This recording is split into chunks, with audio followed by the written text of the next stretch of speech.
आपण आता तो महाराष्ट्र विषय नाही त्यामुळे बोलू नये. आगामी काळात आता महाराष्ट्रावरती काय महाराष्ट्रात एक फार मोठी निवडणूक आता होणार आहे. म्हणजे तीन निवडणुका आहेत. नगरपंचायत आपण जिल्हा परिषद आहेत, मिनी विधानसभा पण त्याला म्हणतो, आणि दुसरीकडे महानगरपालिकाच्या सगळ्यात मोठ्या असेल. तर ह्या निवडणुकांचा त्याच्यावरती काही थेट परिणाम म्हणजे आपण तसा होत एक निवडणुकीचा परिणाम कधी करत नाही, पण एक टेम्पो सेट होतो ना, एक बॉल आपण म्हणतो की सेट झाला, आता रोलिंग झालाय बॉल. महाराष्ट्रात राहणारे बिहारी लोक भाजपच्या बाजूने जाणार का, हाच खरं त्यातला मुद्दा आहे. की ते मुंबईकर होणार की ते भाजप म्हणून मतदान करणार, काय होणार. म्हणजे मला एक नाही इथं मुद्दा, आपण जेव्हा नेहमी म्हणतो ना,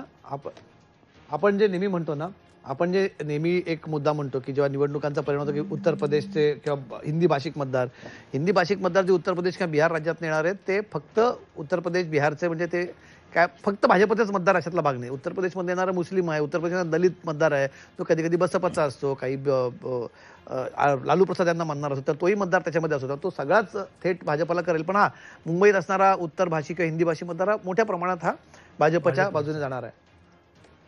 बरोबर. आता बिहारचा परिणाम जर होणारा असेल, समाजवादी पार्टीला मतं मिळतात ना बीएमसी मध्ये. समाजवादी पार्टीचे 2 आमदार आहेत आपल्याकडे, वाचतो ना पूर्वी. बरोबर. पण ह्यात एक मुद्दा जोडतो, बिहार आणि युपीच्या बाहेर राहणारा कुठलाही मतदार हा समजा यादव आणि मुस्लिम सोडून जो असतो तो एनडीए कडे जातो, हा आतापर्यंतचा ट्रेंड आहे.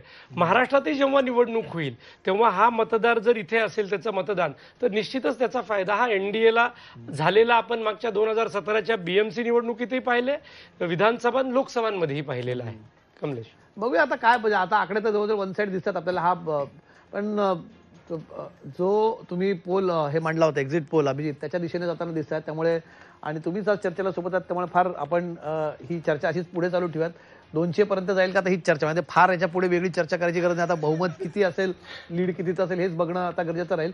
पण फार बिहारचे महत्वाचे टेकावे आहेत. ज्या सभा झाल्या त्या सभांची गर्दी मतांमध्ये परिवर्तित झाली नाही, हा एक त्यातला महत्वाचा टेकावे आहे. तुम्ही मगाशी त्या योजनेचा मुद्दा मांडला, जीविका दिदीचा इम्पॅक्ट झालेला इथे दिसतोय. नितीश कुमार यांचा करिश्मा अजूनही कायम आहे, हा एक त्यातला टेकावे आहे. चौथा मुद्दा लालू यांचा करिश्मा, लालू प्रसाद यांचं बिहारच्या राजकारणावरती असलेलं एक हाती वर्चस्व हे कुठेतरी डिक्लाईनवरती ते खाली सरकत चाललेला, हा एक मुद्दा त्याच्यात आलेला आहे. प्रशांत किशोर जे आहेत, प्रशांत किशोर यांचा करिश्मा फार चालला नाही, त्यांचाही त्यांनी मतं कोणाची खाल्ली कदाचित पुढे जे आपण विश्लेषण करू आज दिवसभरामध्ये जेव्हा शेवटच्या आकड्यातील, त्यामध्ये तो तिथे महत्वाचा मुद्दा असेल. प्रशांत किशोर यांनी कोणाची मतं खाल्ली, त्याचा काय परिणाम पडला, महिला मतदारांचा मुद्दा आहे. आणि सगळ्यात महत्वाचा मुद्दा असेल की मुख्यमंत्री कोण. माझ्या मते कोण हा मुद्दा नाही, मुख्यमंत्री किती काळ दिवस हा मुद्दा आगामी काळात असणार आहे तिथे.